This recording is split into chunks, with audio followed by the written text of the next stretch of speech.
Assalamualaikum warahmatullahi wabarakatuh. Shalom, perkenalkan nama saya Yorsel Friani, NIM B1B1230032. Baik, di sini saya akan mempresentasikan tugas review perilaku organisasi. Pengertian organisasi.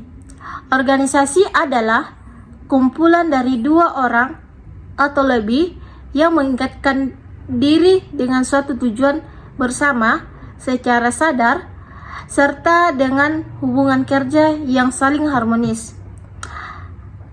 Adapun pengertian organisasi menurut para ahli terbagi menjadi tiga. Yang pertama, menurut James Damone, yang dimana perserikatan manusia untuk mencapai tujuan bersama.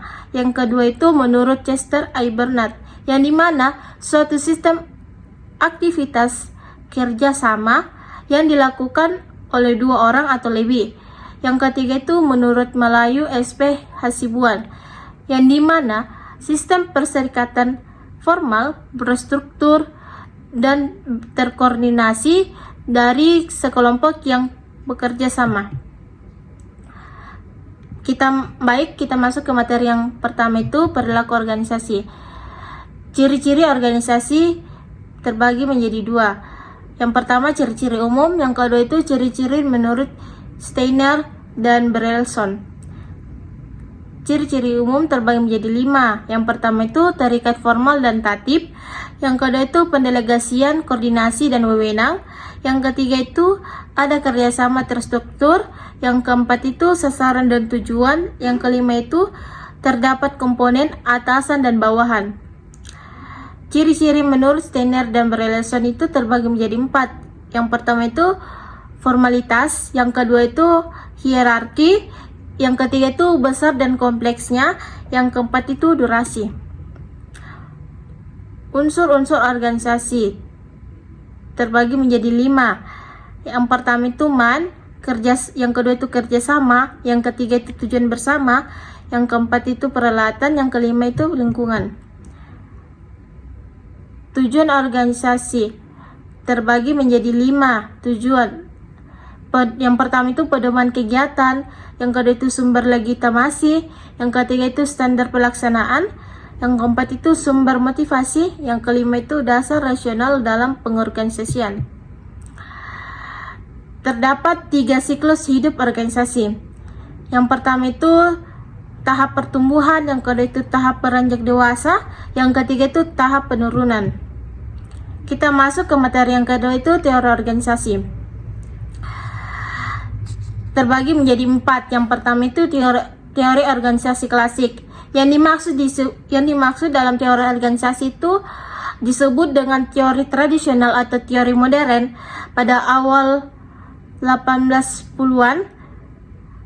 Yang kedua itu teori neoklasik, yang dimana pentingnya aspek psikologi dan sosial manusia sebagai individu maupun kelompok kerja. Awal munculnya behavioral approach dan human relation approach.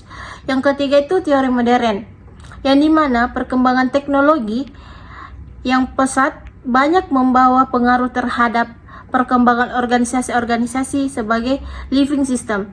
Yang keempat itu teori kontingensi, yang dimana teori kontingensi itu terbagi menjadi 3. Yang pertama itu di bagian atas dasar-dasar kaidah yang dikembangkan oleh pendekatan sistem. Yang kedua itu open system concept. Yang ketiga itu dasar pandangannya terletak dalam melihat hubungan antara organisasi lain, hubungan antara organisasi dengan lingkungan. Kita masuk ke materi yang ketiga itu individu dan kelompok. 3 komponen dasar perilaku individu Sigmund Freud. Yang pertama itu konsumsi ID, libido dan agresi, kata hati, hasrat, dan keinginan untuk mengejar kesenangan dan kepuasan. Yang kedua itu konsepsi ego, logika yang terhubung dengan prinsip realitas, berfungsi ganda, melayani, sekaligus penegak ID dan superego. Yang ketiga itu konsepsi superego, kekuatan moral seseorang atau sumber nilai norma dan etika atau spiritualitas. Teori kepribadian model 5 besar Big Five personality atau Griffin terbagi menjadi 5. Yang pertama itu openness to expansion atau terbuka terhadap hal-hal baru. Yang kedua itu constitution atau sifat berhati-hati. Yang ketiga itu extraversion atau ekstraversi. Yang keempat itu agreeableness atau mudah akur dan mudah bersepakat. Yang kelima itu neuroticism atau neuroticism. Terdapat 3 teori pembentukan kelompok. Yang pertama teori kedekatan atau promiscuity. Yang kedua itu teori keseimbangan atau evaluation theory of group formation. Yang ketiga itu teori praktis atau practitioner leads of group formation. 4 ciri utama kelompok. Yang pertama itu common motive leading to group interaction atau anggota suatu kelompok paling tidak harus mempunyai suatu tujuan bersama.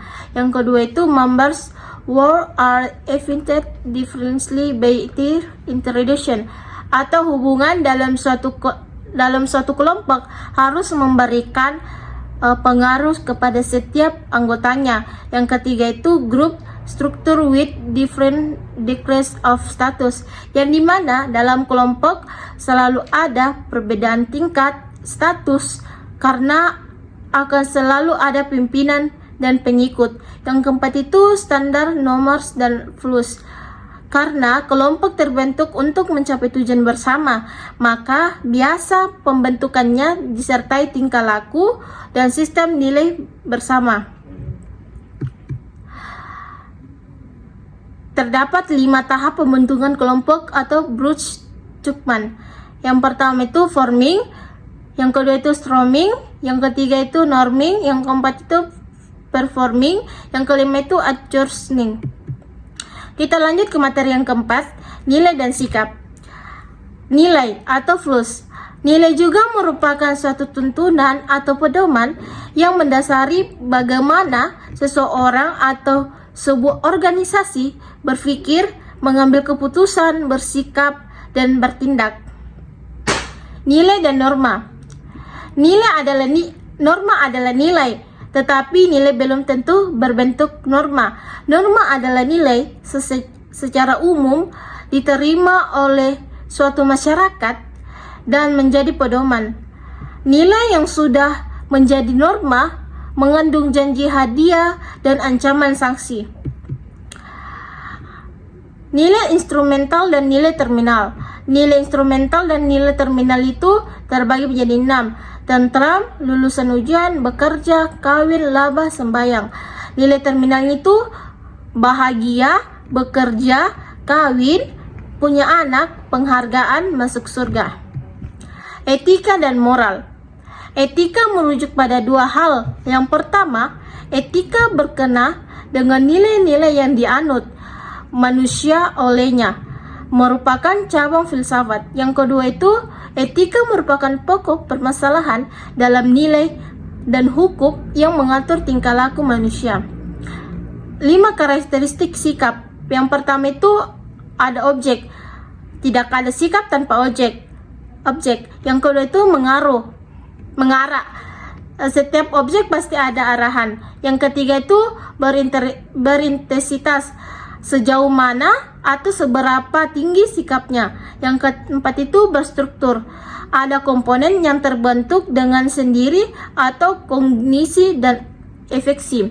Yang kelima itu dipelajari. Sikap cenderung stabil dan memperhatikan alasan logika. Materi yang kelima itu motivasi. Pengertian motivasi. Kata motivasi atau motivation, kata dasarnya adalah motif atau motif, yang berarti dorongan, sebab, atau alasan seseorang melakukan sesuatu. Teori motivasi. Yang pertama itu teori kebutuhan Maslow, terbagi menjadi 2. Yang pertama itu tidak ada kebutuhan yang terjadi bersama di antara kategori-kategori kebutuhan. Yang kedua itu kebutuhan dipuaskan terlebih dahulu dari yang paling bawah. Yang kedua itu teori dua faktor dari Friedrich Herzberg, terbagi menjadi dua.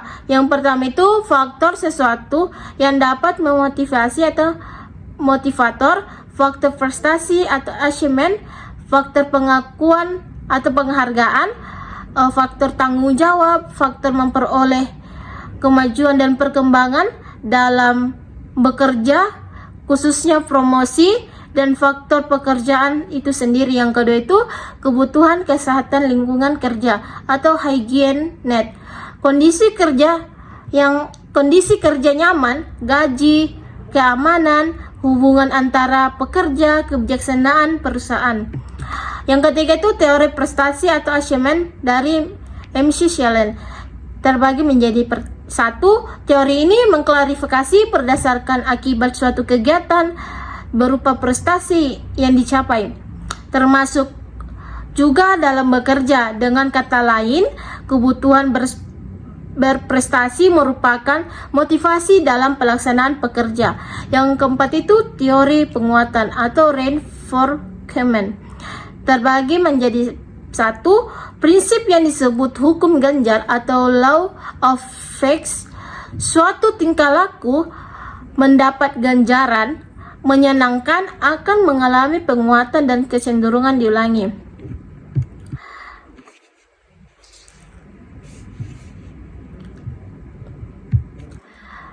Yang kelima teori harapan atau ekspektasi, yang dimana teori ini berpegang pada prinsip yang mengatakan terhadap hubungan yang erat antara pengertian seseorang mengenai suatu tingkah laku dengan hasil yang ingin diperolehnya sebagai harapan.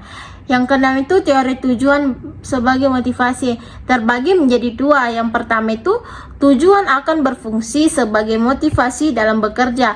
Yang kedua itu mendorong para pekerja memilih alternatif cara bekerja yang terbaik atau yang paling efektif dan efisien. Demikianlah presentasi saya. Bila ada salah kata mohon dimaafkan. Terima kasih.